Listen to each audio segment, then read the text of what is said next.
સાહેબ આવતીકાલે બાર કૌશલ ગુજરાતની લગભગ 87-88 હજાર વકીલો છે એની એક ચૂંટણી છે। રાજ્યભરમાં પ્રતિષ્ઠાભર્યો આ જંગ કહેવાય છે। કુલ 99 ઉમેદવારો છીએ અમે, એમાંથી 20 બહેનો લડી છે અને આ ઉમેદવારો પૈકીના 25 ઉમેદવારો જીતતા હોય છે અને 25 ઉમેદવારો જે જીતેલા હોય છે એનું એક જનરલ બોર્ડ બનતું હોય છે।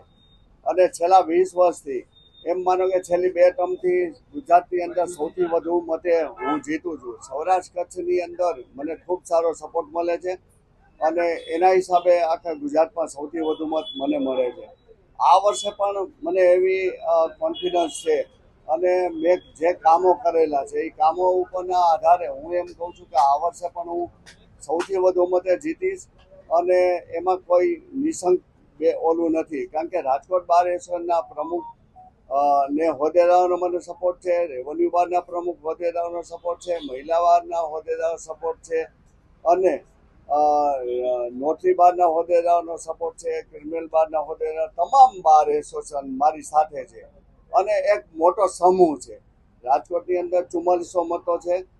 અને એવી જ રીતે ગુજરાતના 87,000 મતદારો કાલે મતદાન કરશે અને કુલ જે મોટા સિટી છે ત્યાં જે ન્યાય મંદિર છે એમાં મતદાન થશે અને નાના નાના મતદારો છે જ્યાં 50થી 60 70 હોય ત્યાં 2 વચ્ચે 1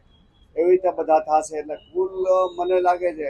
કે 230-35 મતદાન કેન્દ્રો હશે અને બધા મતદાન કેન્દ્રો પર મતદાન થશે। હવે હાઈકોર્ટની બેન્ચની અંદર અમે જ્યારે ભણતા ત્યારથી આંદોલનો કરતા અને આંદોલનો આજ સુધી કરતા,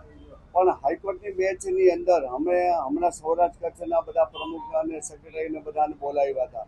પણ ત્યારે અમે સરકારમાં રજૂઆત કરી અને હાઈકોર્ટમાં, પણ ત્યારે અમને ખબર પડી કે અત્યાર સુધી ખાલી આંદોલનો કરતા, એના માટે માંગણી કોઈ કરી જ નથી। માંગણી ન કરો ત્યાં સુધી એના ઉપર કોઈ એક્શન લેવાય નહીં। આજે આપણે નરેન્દ્રભાઈ મોદીને કરી કે બાર એસોસિએશનમાં કરી, કારણ કે આપણે લેખિત આપવું પડે,